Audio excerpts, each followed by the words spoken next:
Я с большим удовольствием. J'ai le plaisir de souhaiter la bienvenue au Premier ministre par intérim de la République du Mali, son Excellence Abdoulaye Maïga. Je l'invite à s'exprimer devant l'Assemblée.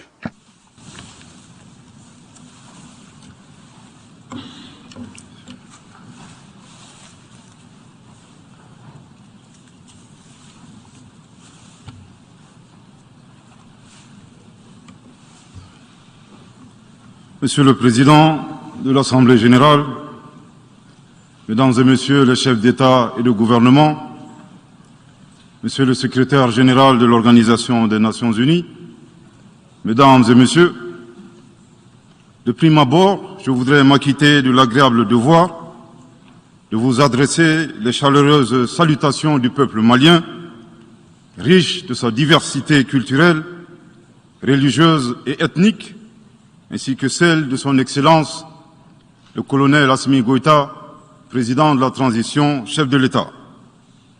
Monsieur le Président, votre brillante élection à la présidence de cette 77e session de l'Assemblée générale et la fin des travaux de la 76e session de l'Assemblée générale, brillamment conduit par votre prédécesseur, son Excellence M. Abdullah Shahid, de la République des Maldives, m'offre l'heureuse occasion d'adresser à vos excellences les chaleureuses félicitations de tout le Mali.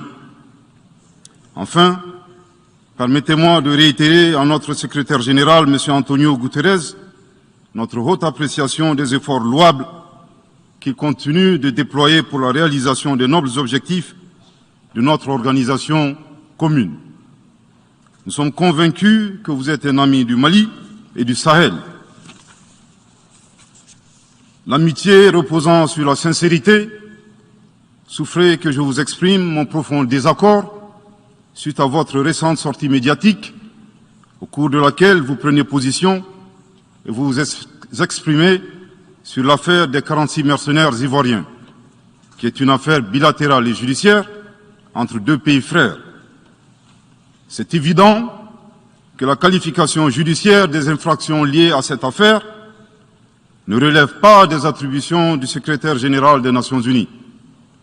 Au Mali, notre administration ne travaille pas sur la base de l'oralité ni de déclarations par voie de presse.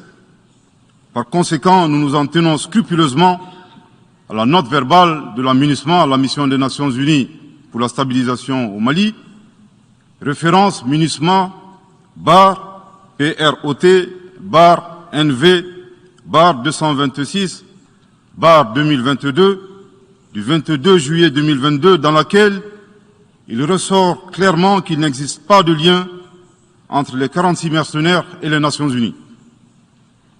Les récentes synchronisations des actions et l'harmonisation des éléments de langage consistant à faire passer le Mali, mon pays, de statut de victime à celui de coupable dans cette affaire des mercenaires sont évidemment sans effet. Excellence, Monsieur le Secrétaire général, votre position sur l'affaire des mercenaires a été suivie par certains responsables d'Afrique de l'Ouest.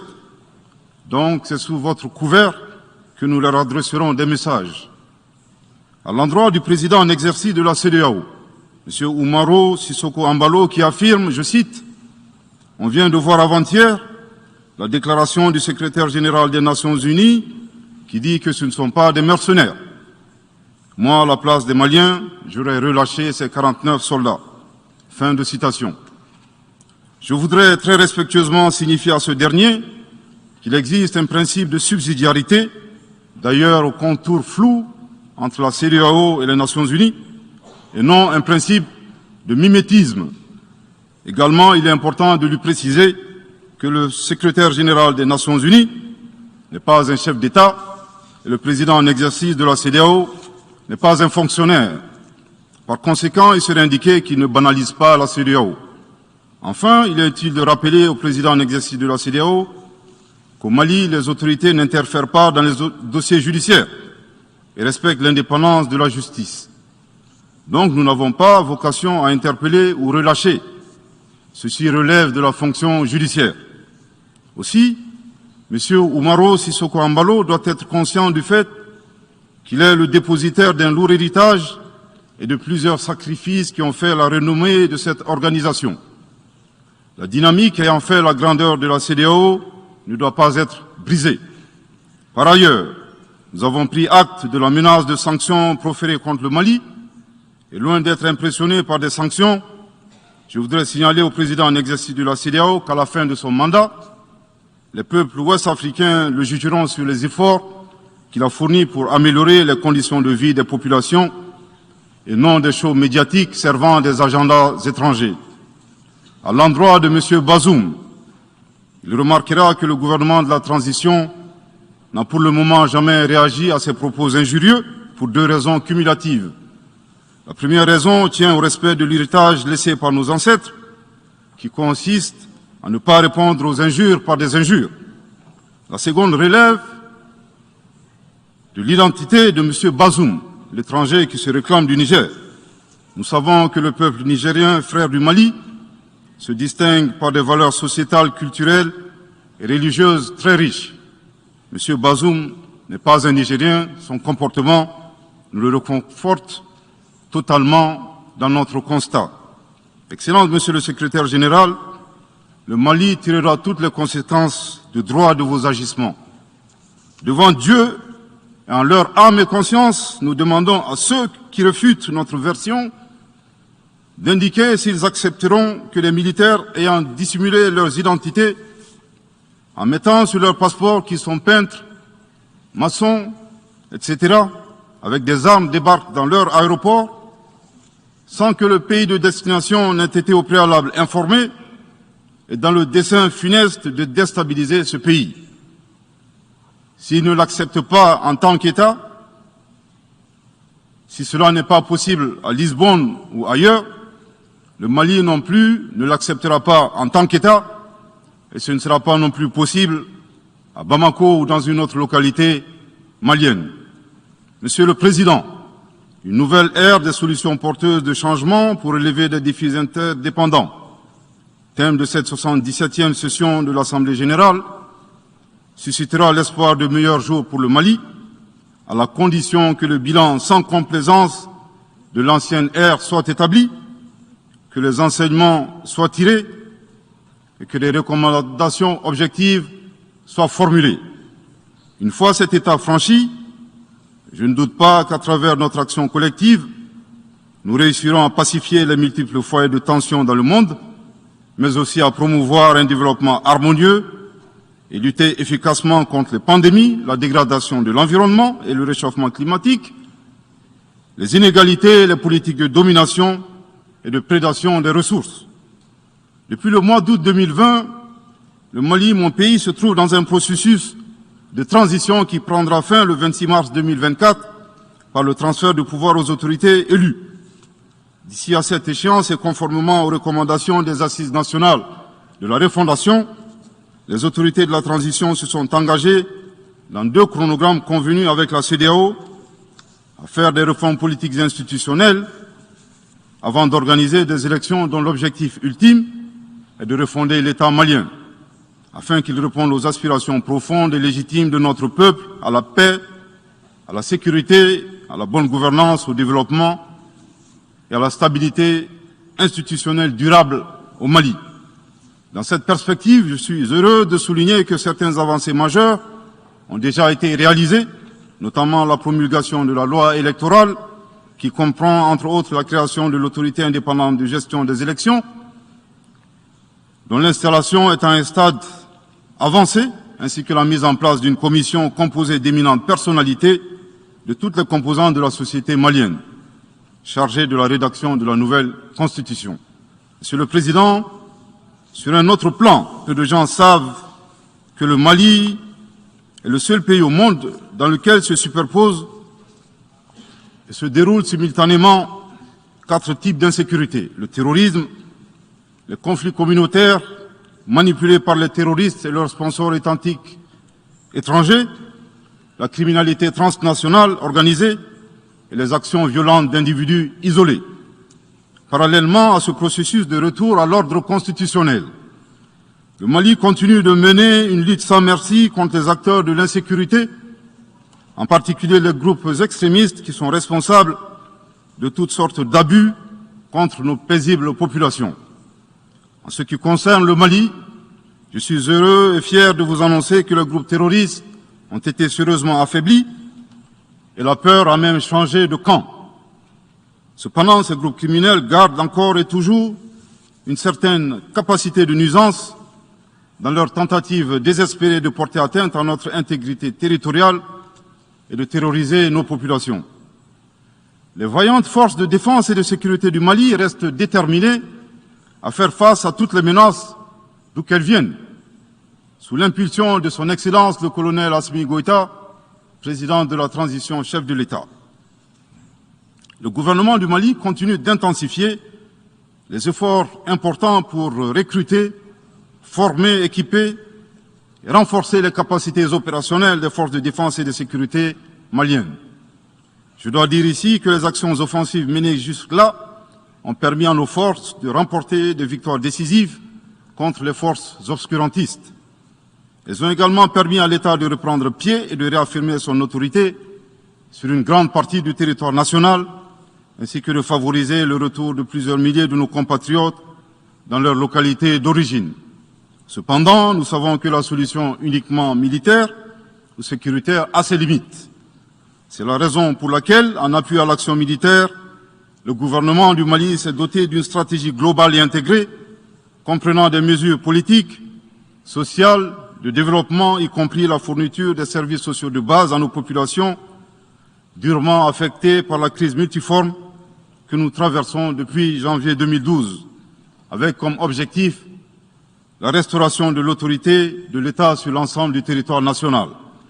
Dans cette dynamique, le gouvernement du Mali a approuvé le 24 août dernier la stratégie nationale de stabilisation des régions du centre et son plan d'action 2022-2024.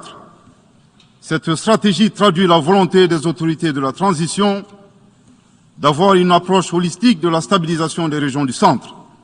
Elle vise à faire du centre une zone stable et prospère où les communautés sont réconciliées et vivent en harmonie avec leurs voisins. Parallèlement, la mise en œuvre diligente et intelligente de l'accord pour la paix et la réconciliation au Mali, issu du processus d'Alger, demeure une priorité stratégique des autorités de la transition. En tant qu'instrument pacifique de résolution durable de crise que traverse le Mali dans sa partie nord. Je dois dire que je suis particulièrement heureux des conclusions de la deuxième réunion de niveau décisionnel des parties à l'accord, tenue à Bamako du 1er au 5 août 2022. Cette importante réunion qui a regroupé les parties signataires et la médiation internationale a permis de lever certains obstacles afin de relancer le processus de mise en œuvre de l'accord. Poursuivant cette dynamique positive et progressive du processus de paix, la 6e réunion de haut niveau du comité de suivi de l'accord, CSA, s'est tenue à Bamako il y a à peine quelques semaines, le 2 septembre 2022. Cette session du CSA est un signal fort de la volonté des parties à s'engager dans une nouvelle dynamique en vue de parachever la mise en œuvre de l'accord. Je réaffirme ici notre attachement à ce processus dont la réussite demeure l'une des conditions sine qua non de la stabilité durable du Mali. C'est le lieu pour moi de saluer une fois de plus le rôle actif de l'Algérie et l'accompagnement de l'équipe de médiation internationale. Je n'oublie pas ici la situation des réfugiés maliens dans les pays voisins, que je salue au passage pour leur hospitalité à l'égard des nôtres. Je n'oublie pas non plus celle de nos compatriotes déplacés internes. Je veux les rassurer que le gouvernement du Mali reste très attentif à leur situation précaire et que tous nos efforts visent à créer les conditions propices à leur retour dans la sécurité et la dignité en vue de leur participation effective à la vie de la nation. Monsieur le Président, dans sa difficile quête pour la paix, la stabilité et le développement durable, le peuple malien reste reconnaissant des efforts et des sacrifices consentis par la MINUSMA, de sa création en juillet 2013 à nos jours, visant à aider le Mali à restaurer son autorité sur l'ensemble de son territoire. C'est pourquoi je tiens à rendre hommage au nom du peuple et du gouvernement malien à la mémoire de toutes les victimes maliennes comme étrangères, civiles comme militaires, tombées sur le champ d'honneur au Mali. Cela dit, il nous faut reconnaître que près de 10 ans après son établissement, les objectifs pour lesquels l'aménagement a été déployé au Mali ne sont pas atteints, et ce, en dépit des nombreuses résolutions du Conseil de sécurité.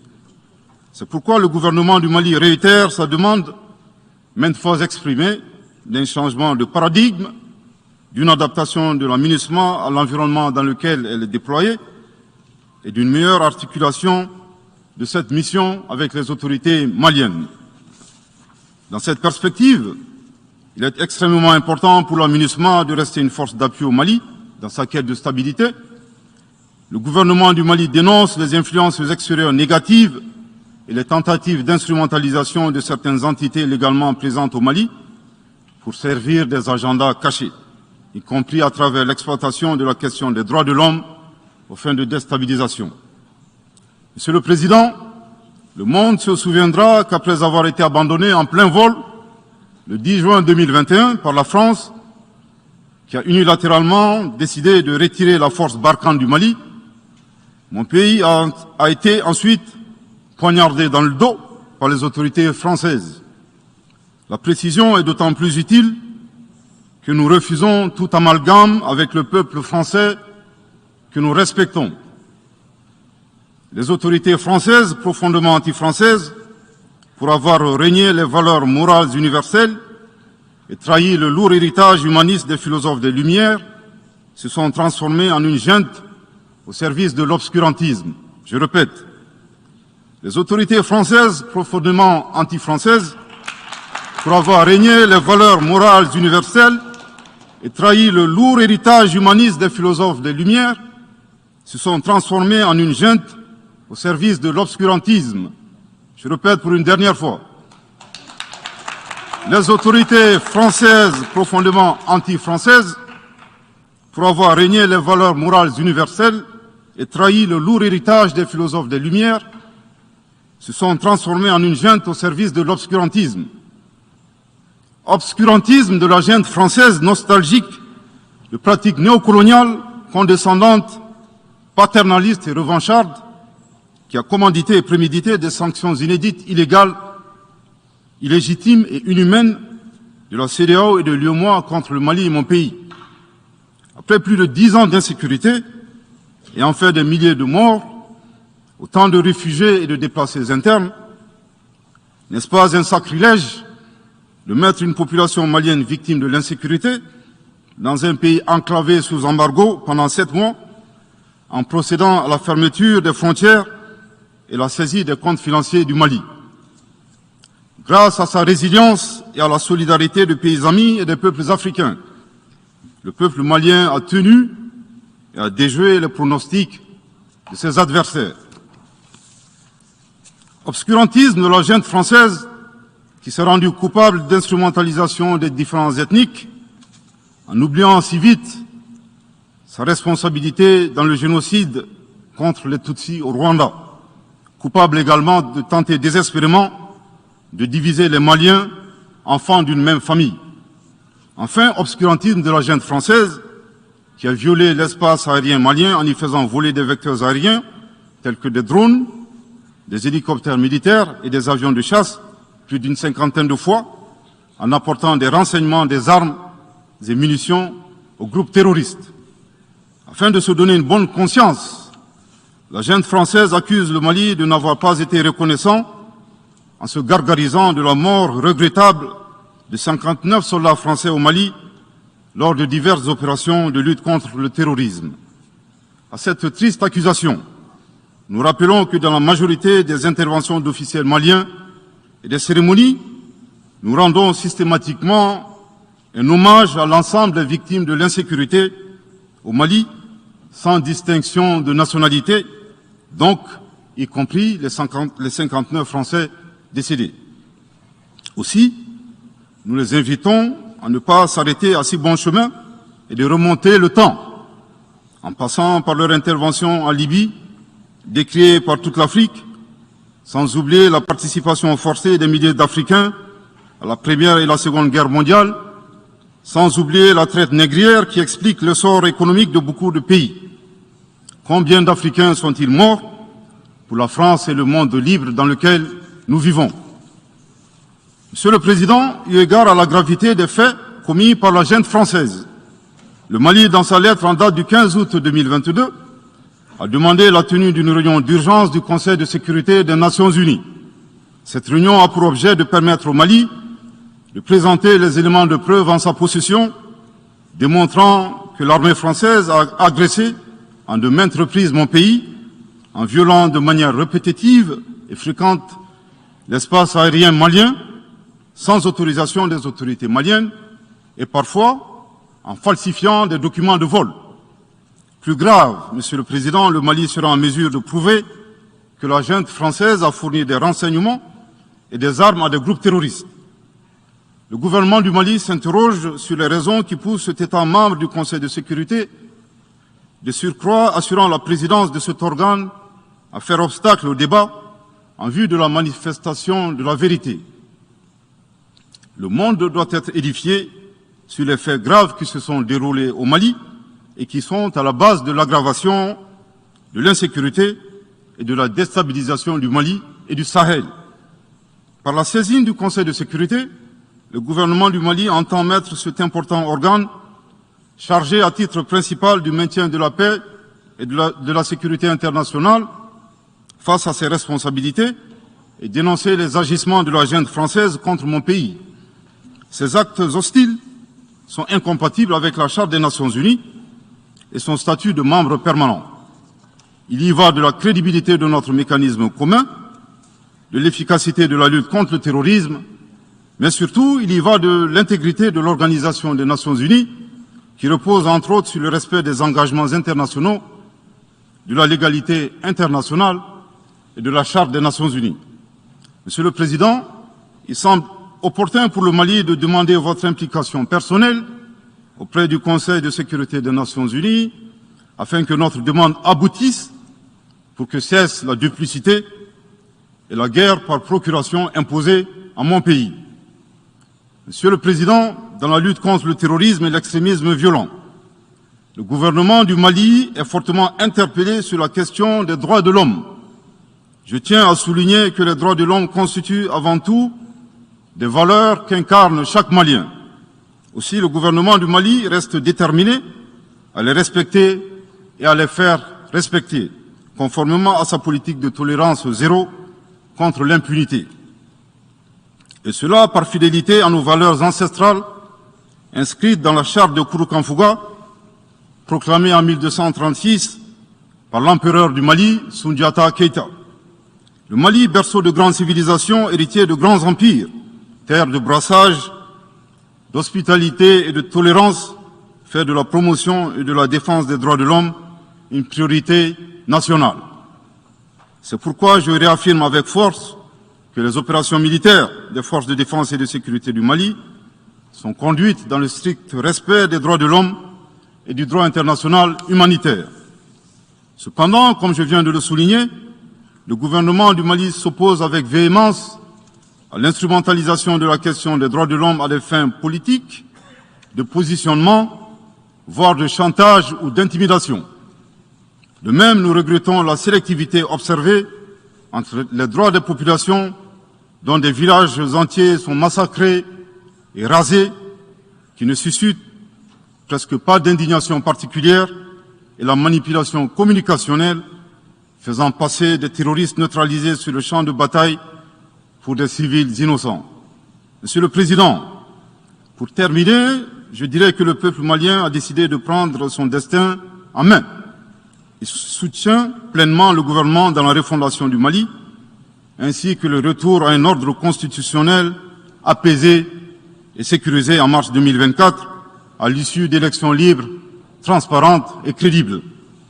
La réalisation de ces vastes chantiers exige du gouvernement de poursuivre et d'intensifier les efforts en vue de l'amélioration continue de la situation sécuritaire dans le pays et de la protection des personnes et de leurs biens. À cet égard, je me réjouis de la tenue à Lomé, le 6 septembre dernier, de la 3e réunion du groupe de suivi et de soutien à la transition. Les conclusions de cette importante rencontre, notamment la reconnaissance des progrès réalisés par la transition et les appels lancés en faveur de la mobilisation de tous les partenaires, du Mali pour consolider leur appui politique, économique, technique et financier à la République du Mali, ainsi que pour soutenir les efforts des autorités de la transition du Mali en vue d'un retour harmonieux à l'ordre constitutionnel. Je voudrais rappeler que la transition au Mali résulte de plusieurs années de dysfonctionnement de notre jeune démocratie qui a engrangé quelques résultats positifs. Malheureusement, à l'heure du bilan, les passifs sont plus importants que les actifs, d'où la survenance de la transition. Je saisis cette opportunité qui m'est offerte pour remercier chaleureusement notre respecté aîné, son Excellence le Président Alassane Dramane Ouattara, pour les sages et éclairés conseils qu'il nous a prodigués dans son allocution mémorable à cette 77e session de l'Assemblée générale des Nations unies. Je voudrais le rassurer que les autorités de la transition malienne n'ont d'autres objectifs que de faire des réformes politiques et institutionnelles avant d'organiser des élections, tout en luttant obstinément contre le terrorisme. Ces réformes permettront d'améliorer la gouvernance et toutes les dispositions seront prises pour que la démocratie malienne soit la plus enviée au monde.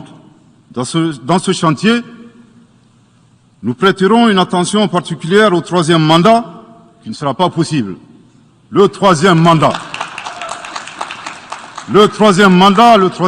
pour un public moins averti consiste pour un président de la République d'effectuer une manœuvre en 4 temps, en vue de conserver le pouvoir pour lui seul et son clan. Premier temps, presque en fin de second mandat, donc en principe non rééligible, il s'agit pour le président de la République sortant de déclencher une révision constitutionnelle de manière non consensuelle. Deuxième temps, au cours de cette révision constitutionnelle, le président de la République sortant modifiera quelques dispositions constitutionnelles.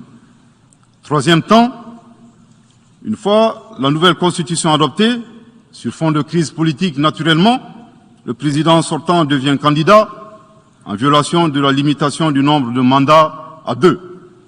Sa candidature est alors justifiée par l'adoption de la nouvelle constitution et le prétexte est tout trouvé.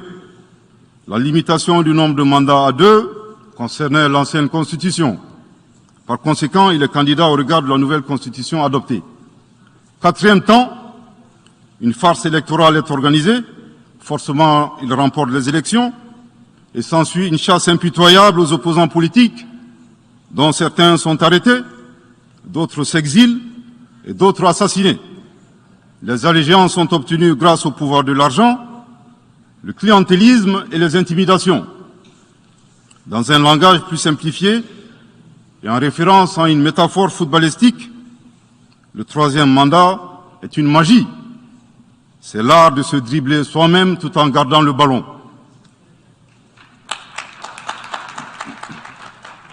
Excellence, Monsieur le Président Ouattara, vos conseils nous rappellent la triste histoire du chameau qui se moque de la bosse du dromadaire. Malgré les efforts tangibles de la transition malienne, dans la mise en œuvre des chronogrammes des réformes politiques et institutionnelles et celui des élections, salués par la communauté internationale, Madame la ministre des Affaires étrangères de la junte française, à qui le Mali n'a pourtant rien demandé, a estimé qu'il n'y avait pas eu de progrès, oubliant que nul ne peut aimer le Mali plus que les Maliens eux-mêmes.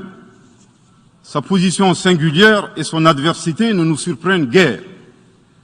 Victor Hugo, dans Claude Gueux, a classé le genre humain en 2 catégories, en indiquant, je cite, qu'il y a des hommes qui sont fers et des hommes qui sont aimants. Fin de citation. Madame le ministre, dont il s'agit malheureusement, n'est ni fer, ni aimant, elle est hideusement sui generis. Devant l'incertitude et les situations étrangères, le peuple malien adopte une attitude prudente. C'est ce que l'écrivain et le sage Amadou Hampâté-Bâ met en relief en conseillant dans l'étrange destin de Wangrin que, je cite, « Si observer est une qualité, savoir se taire préserve de la calamité ». Fin de citation. Madame le ministre de la junte française, le Mali vous conseille de vous contenter d'observer sa situation. C'est l'occasion pour moi de saluer les relations de coopération exemplaires et fructueuses entre le Mali et la Russie, tout en réaffirmant que le Mali reste ouvert à tous les partenaires qui souhaitent l'aider à relever les défis multiples qui l'assaillent, dans le respect strict de sa souveraineté, de son unité et de la dignité du peuple malien. Le Mali rappelle que, conformément à la vision du colonel Assimi Goïta, président de la transition chef de l'État, 3 principes guident l'action publique nationale. Premier principe, le respect de la souveraineté du Mali. Deuxième principe, le respect des choix stratégiques et de partenaires opérés par le Mali. Troisième principe, la prise en compte des intérêts vitaux du peuple malien dans les décisions prises. En application de ces principes, le Mali reste disposé à poursuivre et à renforcer ses relations de bon voisinage avec l'ensemble des pays qui l'entourent. De même, le Mali, fidèle à son engagement panafricain, continuera à œuvrer au sein des organisations sous-régionales et régionales pour la réalisation de l'intégration africaine. Également, l'atteinte des objectifs de la transition requiert l'accompagnement de l'ensemble des partenaires du Mali, y compris les Nations Unies. J'en appelle donc aux amis du Mali à rester mobilisés aux côtés du gouvernement en vue de l'aider à relever ensemble ces défis importants. Pour la grande majorité des États du monde, convaincus par le respect mutuel et le partenariat gagnant-gagnant, je leur garantis que les portes du Mali leur sont grandement ouvertes et les Maliens les accueilleront les bras ouverts. Pour la minorité qui serait tentée de ne pas respecter ces principes, nous leur promettons qu'ils feront face à des millions de Assimi Goïta, soucieux de défendre leur honneur, leur dignité et leurs intérêts vitaux. Je terminerai en donnant 2 conseils aux nostalgiques de la domination. Ayez le sens de l'empathie, en traitant les autres comme vous voudrez être traités, ou en ne faisant pas aux autres ce que vous ne voudrez pas qu'on vous fasse. Le second conseil, revoyez vos copies, revoyez vos modèles, revoyez vos logiciels pour intégrer le changement de mentalité et l'évolution du monde dans vos grilles de lecture et d'analyse. Sortez du passé colonial et entendez la colère, la frustration, le rejet qui remonte des villes et campagnes africaines, des populations africaines, et comprenez que ce mouvement est inexorable. Grâce au principe de la multiplication fractale, vos intimidations et vos actions subversives n'ont fait que grossir le rang des Africains soucieux de préserver leur dignité. S'ils n'étaient qu'une centaine aux indépendances, aujourd'hui nous sommes des millions, et demain, tant que les paradigmes inégalitaires demeureront, nous serons des milliards. Le Mali et son peuple ne seront pas des spectateurs face aux assauts et l'adversité. Pour chaque mot employé de travers, nous réagirons par réciprocité. Pour chaque balle tirée contre nous, nous réagirons par réciprocité.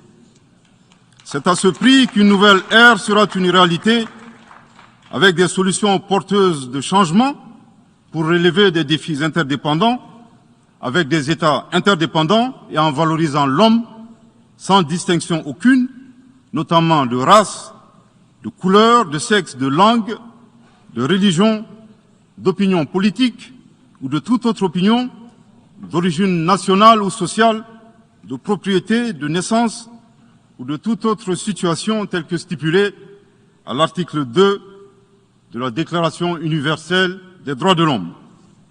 Que Dieu bénisse le Mali et préserve les Maliens des forces obscurantistes et destructrices du monde.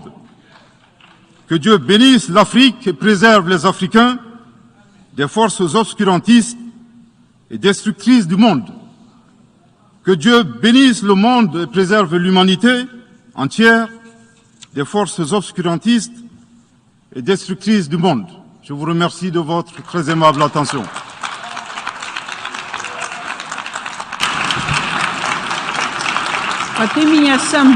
Au nom de l'Assemblée générale, permettez-moi de remercier le Premier ministre par intérim de l'Excellence du Mali pour la déclaration qu'il vient de faire. Je prie le protocole d'escorter son Excellence